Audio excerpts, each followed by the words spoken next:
Hey guys, good morning. This is Brad Krantz. Thanks for joining me here on Wednesday.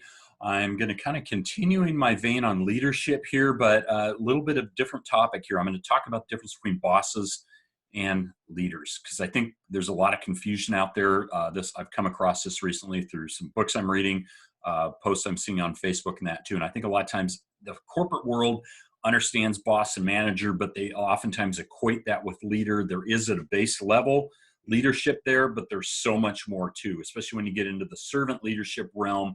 There's a huge difference. So if you want to join me here, I want to go through this and talk about some of the differences, draw out the distinctions, talk about the different levels of leadership, and also kind of humorously share some of the difference between a boss and leader, so you can kind of make that distinction. So let's jump to one of my favorite quotes here. Is by John Maxwell: leadership is influence, nothing more, nothing less. So I think most of us understand at a basic level, we've had jobs, et cetera, we've had bosses, managers, and there is leadership there because they are influencing us. They influence us. They tell us what to do. So at a base level, this is true. There is leadership there with a boss or manager, but I think they're missing out on so much more. So I want to jump into that. I want to jump to the next slide by John Maxwell that talks briefly about and illustrates the 5 levels of leadership, because this is where the distinction is made, I think, really, really clearly. So let's jump into that, and here we go. So again, I think most of us, we've got a boss, manager. They're at the number 1 level there, positional leadership. They have a position of leadership by their position because of the authority that they've been given. So again, leadership is influence. And really people follow because they have to. If you've got a boss or manager, as we all have had or have, you've got to do what they tell you to do, or how they tell you to do something, because they're in that position of leadership. But it negates the other remaining levels: 2, permission, 3, production, 4, people development, 5, and pinnacle. And as these go up the scale toward 5, I think the air gets rarer and rarer. We're going to come back and visit this here in a little bit, and I'm going to pose a couple questions about this and kind of hopefully paint a picture so you can see what the real difference is here. So let's jump humorously to our example of the difference between a boss and a leader. And I like this meme. I've had this meme for some time, and I thought this would be a great case to use it to do a video. So difference between a boss and a leader: you kind of see the boss there, pointing on the left, telling somebody what to do. The leader's standing there. So real quickly, here's some of the differences, and it's not completely comprehensive, but I think it's good for illustration purposes here. A boss really drives an employee, right? That's kind of the proverbial boss, right? Versus a leader who coaches them. And I think we look at the example of coaching a sports team, that a coach is there to coach their players, to get the most out of them, get a better performance out of them, encourage them. So there's a difference between driving an employee and coaching them.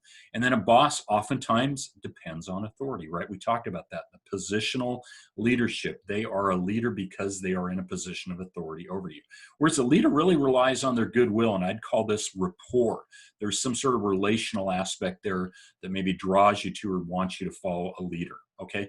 And a boss, this is humorous but sad, inspires fear. How many times have we seen, or we've seen it in TV and movies, but maybe experienced this in real life too, the boss inspiring fear, right? The big cigar chomping boss coming and yelling at you, pointing your finger at you, telling you what to do. You need to get this done or else, et cetera, okay? A leader generates enthusiasm. Whole different concept there. How do they get their people to want to perform, get the job or the task done, but do it with enthusiasm? I would take enthusiasm over fear any day, guys, and I think you would too. A boss says I, right? That's their position. A leader says we. Again, the team element, the team concept there. We work as a team. And how many times have we seen this next one here too? The boss places blame for the breakdown. When a job doesn't go right, when you lose a customer, something goes sideways, et cetera, they're pointing the finger, blaming, probably yelling too, inspiring fear, of course. A leader looks at that, says, how do we fix the breakdown? What happened? Why did it happen? How do we make sure it doesn't happen again? But let's fix the breakdown instead of assigning blame and pointing fingers. A boss, and probably because they are the boss or the manager, they know how it's done, right? A leader shows how it is done, right? It's the lead by example. And I'd say, to take that a step further, a good leader would never tell one of their followers to do something that they wouldn't be willing to do themselves or that they haven't done. So they lead by example.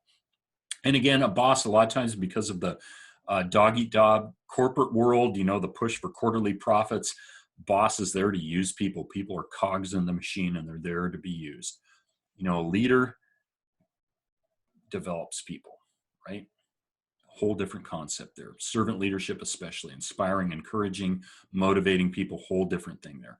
And then a boss, oftentimes takes credit when the job goes right, you make that quarterly profit, et cetera. They're there to receive the kudos, the pat on the back, the handshake. The leader gives credit. It's just like in the sports analogy, that running back scores the, last second touchdown, they win the game. It's not the running back that won the game. It's a team effort. The team celebrates. And that's really the same thing with leadership and servant leadership. Okay. And a leader commands, right? They're in that position of authority. So they command, they tell you what to do, how to do it, when it needs to be done, etc. A leader asks, how can you help me do this? Can you help me with this? They ask people, right? Whole different concept there. And lastly, the boss says go. The leader says let's go. The team concept there. Okay. So I hope that makes sense there. The difference, again, it's kind of humorous, sad, but I think we've all been there, done that. We see it time after time. It's kind of the same old, day after day and all that. But again, a leader stands out. And I'm going to jump back to the 5 levels here real quick. And we're going to close with this because this, I think, is really where it's at and drawing the distinction out, right? I think we've all experienced the number 1 positional leaders, and that's what most of us are familiar with in our life.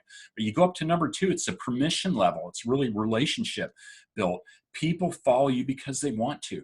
And I hope those of you that are in the job world still that have boss leaders, I hope you're following him or her because you want to, okay? You're really giving them permission to lead you. Number 3 is production. Again, a little bit rarer air here, results oriented. People follow because of what you've done for the organization. Again, that's kind of, you're getting up in rarer air here. Number 4, people development, reproduction. It said, leaders create other leaders. They're multipliers. They should be, or they're not very good leaders. People follow you because of what you've done for them. So leader is other oriented. They're focused on the needs of others. Again, servant leadership kind of exemplified there. So people development, how do you develop people? And the rarest air of all is number 5, pinnacle, respect. People follow because of who you are and what you represent. That's really the pinnacle of success, isn't it? And unfortunately, we don't see that a lot. I know very few bosses or managers that would ever be at a pinnacle level of leadership, but I know a pretty good handful of those that are at number 5. So thanks so much, guys, for joining me today. I hope you got some benefit out of this. I hope it's got you to think about and maybe clarify some of the difference between bosses and leaders, that we understand what those differences are. And hopefully you can see yourself in there. I hope you would aspire to jump into the leadership realm, not just positional, but, permission, production, people development, and then respect, and work up that level, guys. Thanks so much for joining me today, guys. Have an awesome Wednesday.